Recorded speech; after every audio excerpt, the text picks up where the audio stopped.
Good morning, everybody. Don't forget, please hit that like, share, subscribe, comment. It really helps us to get this in the algorithm and push it out to more people. Peace. Welcome, everybody. Welcome back to Resolutions Healthcare. This is our podcast, and today we're back with another episode of Start the Conversation. I got Vinnie as my guest today. I'm your host, Dalton. Vinnie is our CEO and Chief Clinical Officer here at Resolutions Healthcare and our inpatient facility, Hidden Oaks. I am the Minister and Director of Experiential Programming, as well as the Business Development Podcast guy. So, today we're going to be talking about a blog that Boss Man just wrote, and it just came out yesterday. The blog is titled "Path to Sobriety is Not a Straight Line." Boss, tell me your thoughts on that. Well, Where just the title come from? title came from, of course, you're aware of one of our clients in the past who spent a couple of months with us, doing great, working his mind, body, spirit, had all the tools, went home, and within 24 hours relapsed. That kind of caused us, a lot of us here, staff and clients, that knew of the case. And we struggled with that. And it was like, in our business, rewards we know are far and few between. And The rewards are far and few between. yes, the rewards are far and few between. Sometimes we see somebody get it, and that's a good thing when they come through and it's clicking, but it still doesn't mean everything's cherries on the outside, right? Right. You've been with me for 10 years. We've seen clients who we were sure would make it and relapse within 24 hours. Yeah. Then there are clients that, we don't think are really working the program, but are more in a subtle way, and they go out and they make it. So what is the formula? Anyway, by hearing that, it was we were struggling with that case. And then just so happens within a day or two, I get a call from a colleague and friend who knew someone who also spent a couple of months with us and went home, relapsed again, went to another facility, more working on the mental health side of it, spent 2 months there, but it really wasn't something he was happy with, only to come home and to now start talking with my friend about the things we taught him. Mm-hmm. Way back somewhere, I don't even know, 30 years ago, when I was in my 5th year working with severe trauma and mental health cases, I learned back then, because the rewards are far and few between, sometimes you have to just accept the fact we want to plant a seed. We Right. plant seeds. We're gardeners. We plant seeds. And we hope, of course, they immediately take hold. But if not, it doesn't mean a month, 6 months, a year down the road that they don't start, okay, now I understand. I remember when Dalton taught me something. I remember when Vinnie taught me something in the groups. And then it takes hold, and suddenly everything starts clicking. So, you know, going through a couple of days with this, home, and it just hit me. You know what? It sometimes the challenge is the fact some people can't think in a systemic way, meaning it's hard for them. They see life linear, Yeah. straight line. You move chronologically, you age. But life itself and the struggles we have and our belief systems and our life events and traumatic events impact us along the way. And that's more of a circular motion. And that's where I realized that a lot of clients leave here and we teach them to go home. And in fact, it relates to our previous blog on sobriety is instant and healing takes time. Yeah. What we're trying to teach them, do not go home after 30 days, 60 days, 90 days and expect everything to be fine. Right. You're going to get home and now it's just beginning. Your path to recovery is just beginning. Path to sobriety is just beginning. And it will not move in a straight line. It will move circular. Yeah. So the blog, and I mentioned it in the blog, it's like you always want, if you're going to move 4 steps forward, and never go back more than 4 steps. So Right. 4 steps forward, 3 steps back, you're still You're moving. still making progress. Right. You're still moving ahead. And hopefully the circles get smaller and smaller of the hurdles that you run into and the obstacles. And that's life in general. That's life for everybody, not just the addict, the alcoholic, the person coming to treatment. Exactly. Everybody in life has ups and downs. There was one statement that you made in the blog: the path to recovery and sobriety, and for that matter, a healthier life, does not run straight. Right. You know, it doesn't matter if you're dealing with recovery and sobriety, but we're all dealing with, we want a healthier life. Right. And sometimes the problem for people battling addictions or mental health, they've been battling it so long that they don't realize the struggle is for everyone. Right. Everyone moving through life has hurdles. You're always moving circular, and that's normal. So they see it as a setback. They see it as, well, I just, I'm sober now. I'm 30, 60, 90 days sober. Why isn't everything working out? Everything's supposed to be working out. Why am I still having problems? Because that's life. But you're so caught up sometimes in your addiction that you're not dealing with life during that period. You're numbing your feelings.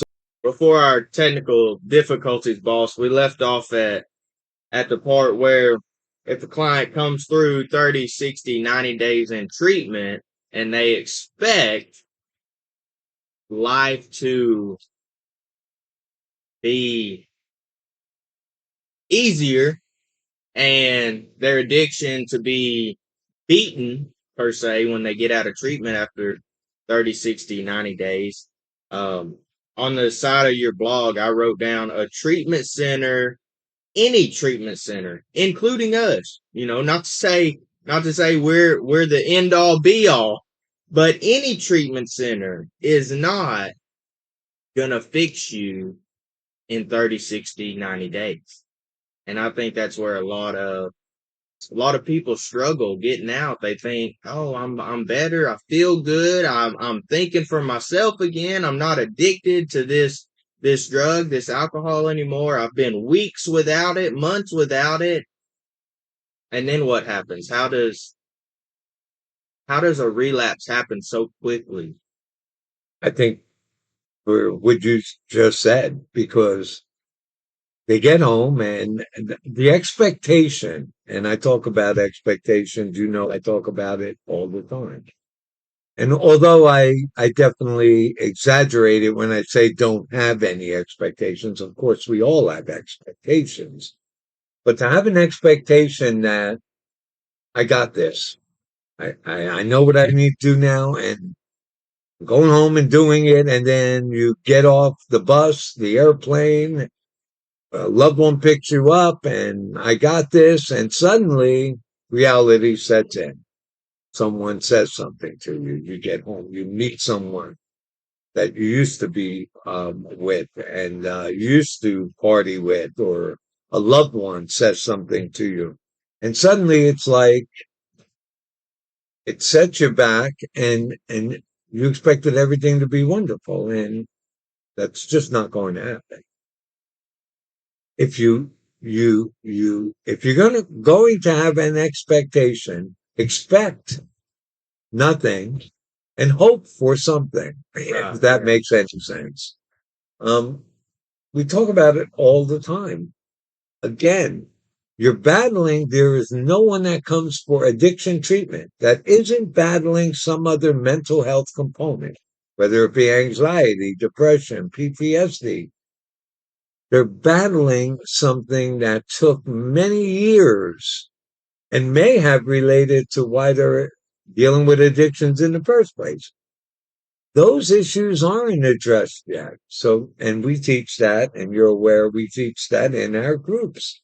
Um, just because you're sober does not mean now the mental health component that hurt you with your addiction in the first place has been dealt with yet. Right. So there's where they get blindsided. I think, I believe they get blindsided. And, and, and again, depending on how long was your addiction, 3 years, 5 years, 10 years, we've had people 30, 40 years battling addictions. Right. Go home in after 2 to 3 months of treatment and expect everything to be fine. Yeah. Just not realistic. But to get back to the path is not a straight line. My whole point to this blog was me as a marriage therapist, family therapist, we deal with systems. We see systems. One, we see how systems relate, whether it's your family, whether it's your community, whether it's your marriage, dealing with a loved one. We, everything's impacting each other. So if you're not seeing it from a systemic view and you're seeing it linear, again, then you expect that path to run straight and run smooth. It's not going to happen. But again, if you're moving 4 steps forward and going back 3, you're still moving forward. Yeah. It's the problem when they get home and like we recently suffered. We recently, and what sparked this blog was that client that we were referring to. And the sad part then is instead of seeing it as okay, I get it. I'm devastated that one day home and I relapse already. But instead of defeating and just laying there and giving up, Shame and guilt. there's where there's more shame and guilt enters the picture. So they have an expectation on themselves. And then they also feel like they let us down. Right. And then we try to reach out and say, you're not letting us down. We could say that all day long. But if hopefully, even that person isn't lost yet. They're down, yes. But that's where the seed planting comes in. And hopefully the feelings of shame and guilt that we address in treatment, it kicks in that, no, it's okay. I need to reach out. I need to get myself back up, brush myself off and go at it again. Yes. There's a statement that came about. I've heard it forever. I don't know where it came from. I disagree with it. I want to hear your take on it. The statement is that relapse is a part of recovery. My view on that statement is relapse can be a part of recovery, but I don't think it has to be a part of recovery. Some people, yes, we know the statistics. We know that for most people, it's going to take multiple trips to treatment to get it right. What is your view on that? I kind of agree with you. I think it's said in the field to relieve the shame and guilt, Yeah, to help a client get it that it's okay. right. This is normal.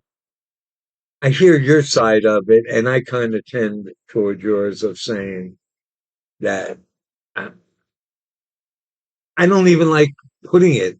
I don't even like saying that because it makes it sound like you're almost kind of saying to somebody, well, okay, this is your first time, expect a relapse and it's okay. And you come back. So you're already giving them a reason to go home and relapse. Right. Because, hey, nobody else does it. Why, Yeah. I got a couple of times I could do this over and over. I kind of get that.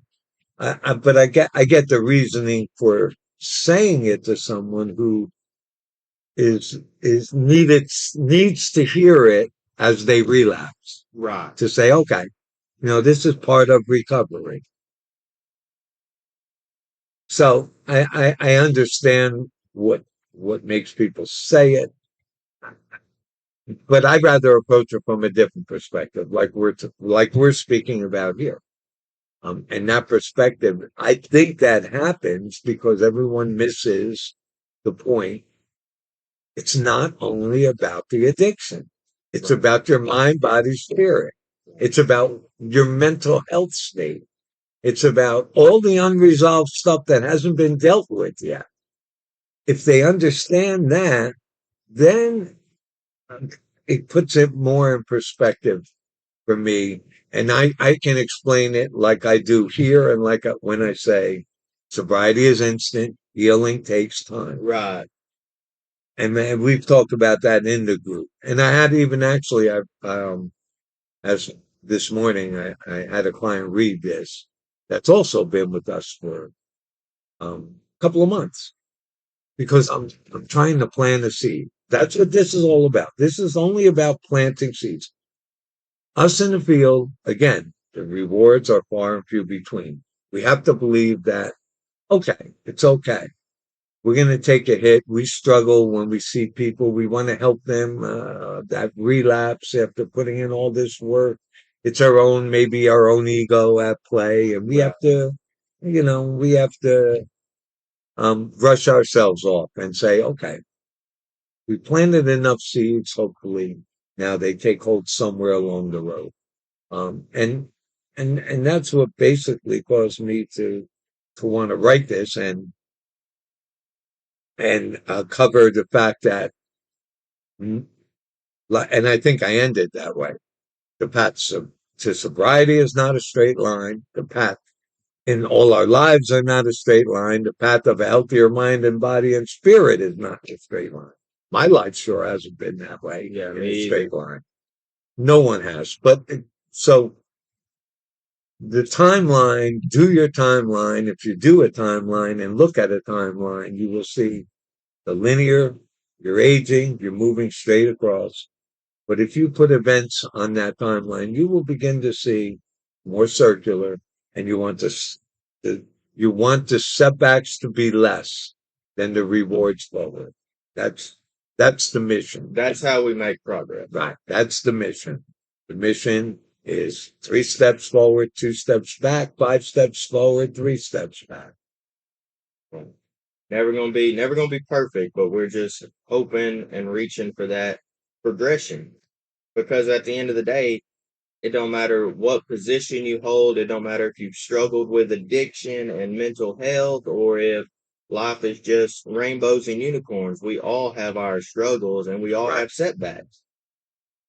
And our wish now is for the individual who inspired me to write this, the seed takes hold and he's able to circle back, brush himself off, recognize the expectation he had, recognize the fact he got caught up with the old world once he got back to it. Mm-hmm. And it's okay. Now we circle back and he gives it another go with a little more of an idea of how it isn't a linear line. It is circular life. These things are going to happen, but now we need to be prepared for them. Right. Yeah. It's so detrimental when when clients leave a treatment center and they just have that expectation of I have to be perfect. And then, situation happens, a relapse occurs, and that shame and guilt of, man, I just didn't do enough. I'm not good enough. I'm not worthy enough to to call back and tell them, hey, I messed up. That, I don't know where that stigma came from, but it's so sad because if we didn't want to help people, we wouldn't be in this business. So it doesn't matter. It doesn't matter when you relapse. Don't matter if it was the day after or if it was 5 months after. Don't let that shame and guilt stop you from reaching back out and getting back on the horse. And that's probably the biggest obstacle, The the biggest shame one. and guilt and the fact you let people down. Right. You let people who cared about you, who worked with you, you let them down. And then again, that's the systems, that's our family systems. Where do we get that kind of belief system?